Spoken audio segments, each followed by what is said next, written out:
दोस्तों आरआरसी चेन्नई की तरफ से यानी कि रेलवे रिप्रेजेंटेटिव में कई सारी पोस्टों पर वैकेंसी आई है, जिसमें अगर आप एक्स आईआईटीएन हैं यानी कि आपने आईआईटी वगैरह कर रखी है तो भी आप यहाँ पर कई सारी पोस्टों पर फॉर्म को अप्लाई कर सकते हैं। या फिर अगर आप फ्रेशर हैं यानी कि आपने 10th क्लास कंप्लीट करी है और आपने आईटीआई वगैरह नहीं कर रखी है तो भी यहाँ पर कुछ पोस्टों पर फॉर्म को अप्लाई कर सकते हैं। तो यहाँ पर आज की इस वीडियो में आपको बताऊंगा अगर आपने आईआईटी कर रखी है तो किस तरीके से फॉर्म को अप्लाई करना है, और अगर आपने आईआईटी नहीं कर रखी है तो आपके सामने कितनी क्या पोस्ट खुलेंगी और यहाँ पर कैसे क्या आप अपने फॉर्म को अप्लाई कर सकते हैं। मतलब दूसरी पोस्टों के लिए जो यहाँ पर पोस्टें आएंगी उनमें से किस पोस्ट के लिए अगर आपने आईआईटी नहीं कर रखी है तो फॉर्म को कैसे आगे अप्लाई कर सकते हैं। तो वीडियो शुरू से लेकर आखिरी तक पूरा देखिएगा। और दोस्तों चैनल पर अगर पहली बार है तो फटाफट कर लीजिए चैनल को सब्सक्राइब, ताकि फ्यूचर में भी आपको ऐसी जॉब्स और वैकेंसी से रिलेटेड जानकारी अपडेट्स वगैरह मिलती रहे। जैसे ही दोस्तों आपको यहाँ पर नजर आ रहा है, मैं डायरेक्ट इसकी ऑफिशियल वेबसाइट पर आ गया हूँ, जहाँ पर आपको अप्लाई करने का ऑप्शन देखने के लिए मिल जाएगा रजिस्टर वाला।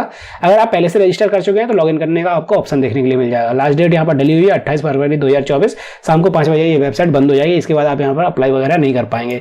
नोटिफिकेशन डाउनलोड करने के लिए यहाँ पर बीच में लिंक दे रखी है, तो मैं यहाँ पर रजिस्टर करके दिखाता हूँ। सबसे पहले तो जब आप इस बटन पर क्लिक करेंगे यहाँ पर आपको यूनिट सेलेक्ट करने का ऑप्शन नजर आएगा। तो यहाँ पर 3 यूनिट आपको सामने नजर आएंगे, Central Workshop, Golden Rock, carrier work, पैरमबर्ग और नीचे सिग्नल एंड टेलीकॉम वर्कशॉप। तो यहाँ पर जैसे मान लीजिए मैं फर्स्ट वाली ऑप्शन सेलेक्ट करता हूँ तो यहाँ पर अप्लाई वाला ऑप्शन आएगा। तो यहाँ पर ऑप्शन आएगा फ्रेशर, अगर आप फ्रेशर हैं, आपने आईटीआई वगैरह नहीं कर रखी है, और अगर आपने आईटीआई वगैरह कर रखी है तो यहाँ पर दूसरा ऑप्शन आपको नजर आएगा। जैसे मान लीजिए मैं फ्रेशर हूँ, यहाँ पर क्लिक कर दिया मैंने। अब यहाँ पर जो भी फ्रेशर के अकॉर्डिंग पोस्टें होंगी वो यहाँ पर खुलकर आ जाएंगी। जैसे मैं यहाँ पर क्लिक करूंगा तो यहाँ पर कुछ भी पोस्टें नहीं आ रही, तो समझ जाइए इस वाली डिवीजन में कोई भी फ्रेशर के लिए पोस्ट नहीं है। जैसे मान लीजिए मैं यहाँ पर आईआईटी कर देता और यहाँ पर डिवीजन में देखता हूँ, अब यहाँ पर आईटीआई वालों को कई सारी पोस्टें आ रही हैं, तो वहाँ पर देख लेना भैया। जैसे मान लीजिए ये वाली पोस्ट में सेलेक्ट करूंगा तो यहाँ पर ट्रेड का ऑप्शन आ जाएगा। अब इनमें से कोई ट्रेड का उनके पास सर्टिफिकेट है, जैसे आईटीआई उन्होंने करी है जिस ट्रेड से, वो यहाँ पर ट्रेड आ रहा है तो यहाँ पर सेलेक्ट करके वो फॉर्म को अप्लाई कर सकता है आगे। अब ऐसे मान लीजिए इसमें उसकी ट्रेड नहीं है तो यहाँ पर दूसरा वो सेलेक्ट करके देख सकता है, दूसरी डिवीजन यहाँ पर ऑप्शन आ जाएंगे।